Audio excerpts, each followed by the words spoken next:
مساء الخير، يا رب تكونوا بخير.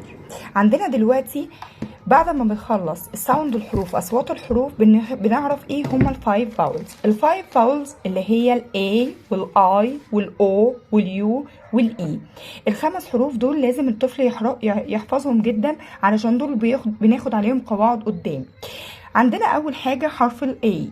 شرط الاي بيتنطق جنب الحرف زي نطق الفتح بالعربي، دايما بقول زي مثلا ب، ك، د، ف، ج، ه، ج، ك، ل، م، ن، ف، كوا، را، س، ت، ف، و، ي، ز.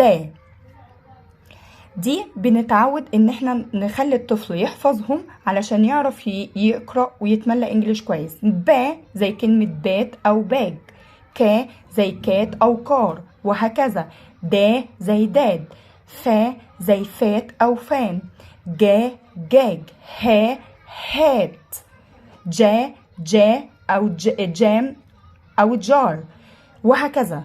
دول بقول له ان هم دول اول حرفين في الكلمة عشان يعرف يتملى وينطقهم كويس. تمام.